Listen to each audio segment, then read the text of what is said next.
Yeah, you will, for the win. That was textbook.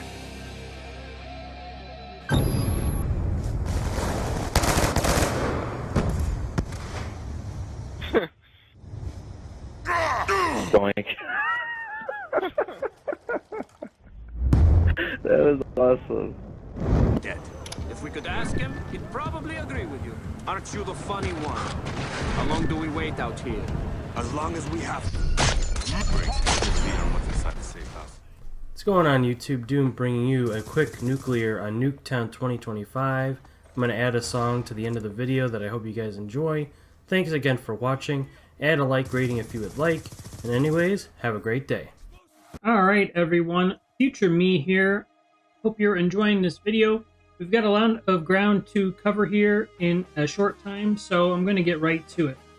Basically, with the clips from earlier, I'm kind of setting the tone for the mentality going for these nuke streaks, especially if you are a solo player. It's a Panther mindset. So with the Splinter Cell clip, those types of plays in that game, it was referred to as like the Panther style. So that's similar to what you want to do in Call of Duty, especially like a game like Black Ops 2. It's basically being aggressive when you know you need to be, yet stealthy to where you throw the enemy off of balance to where they can't really get a good read on where you're coming from and what your strategy is and so forth. So as far as the class setups, you can see here back in the OG days, I was running a Type 25. Just pick your favorite gun, the one that you know that you do well with, your main AR or sub, and then honestly, I think as far as the attachments go, just pick your best two. I would say for an AR, you probably want to get reflex and stock, suppressor stock. Really, you could go even reflex, quick draw. Basically, good attachments that will be of the most benefit to the weapon that you're using, like a weapon class. Next, as far as the perks go, I think Black Jacket, Toughness, and then Dexterity probably would be your must-run perks, but the idea I came up with the other day, not that I've been able to play, sadly I want to, of course, on the PS5, what I would say now is you go Black Jacket and then Toughness with Scavenger, and then you could go between Dexterity or Engineer. And then as far as your equipment goes, the Tactical and the Lethal, I would say Black Hat and or C4 or EMP and or C4. I think will get you to be in a position where you're going to balance being able to take out or hack enemy score streaks, equipment. You can destroy them if it's the EMP. You can also throw EMP grenades at the enemy to where they don't have access to their HUD, which if they have a UAV up,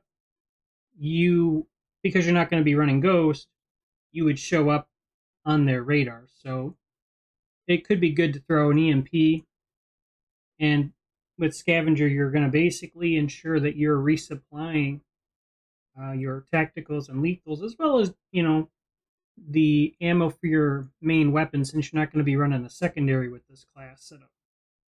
And as far as this gameplay goes, now that I'm watching it back, I didn't actually have Scavenger on this class. Looks like I had fast hands.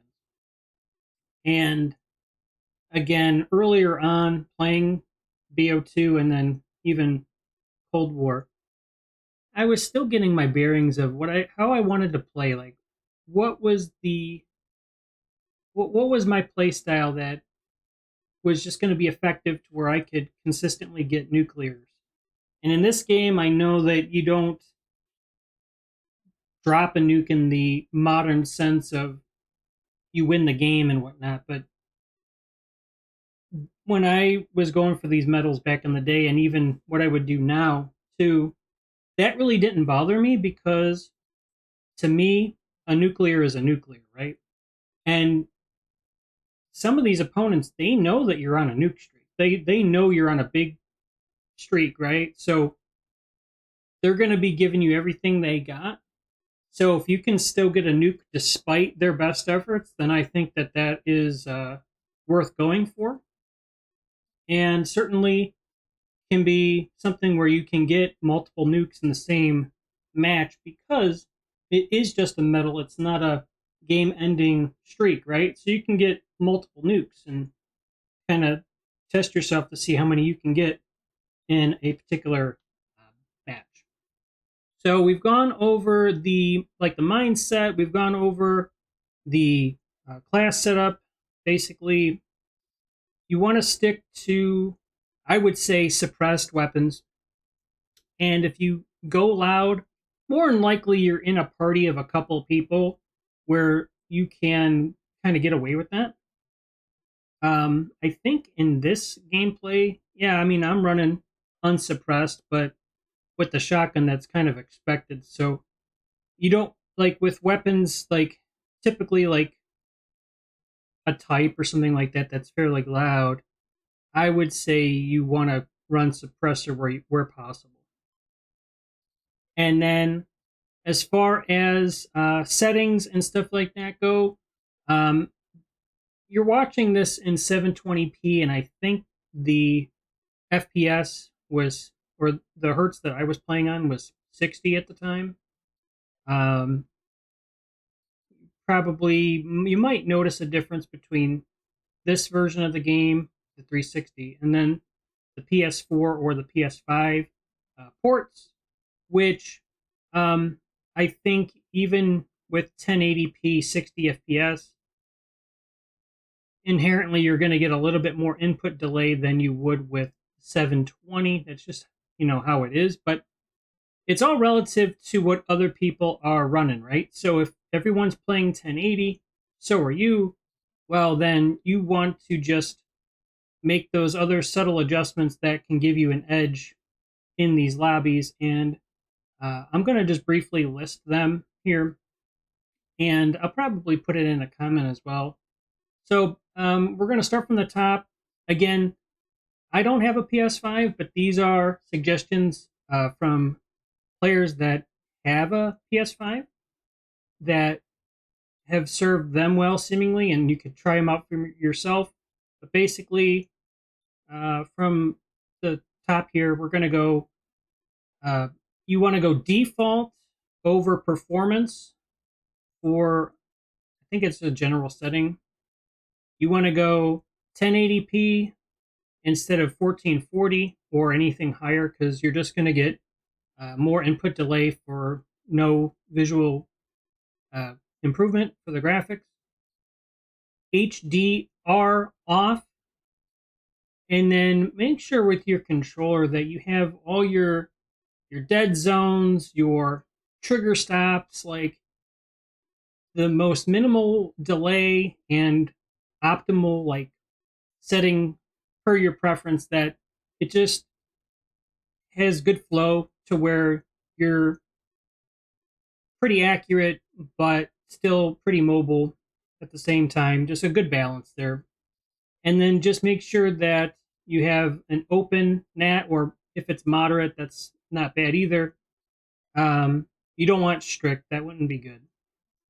And then honestly, as a couple bonus tips here, when you're on a high streak, you want to start to back off the enemy and run with your teammates more because you want to blend in. You don't want to have them draw their full aggression. People can't say I was camping because I was getting tags. I had the most tags of anybody and pulled off a nuclear.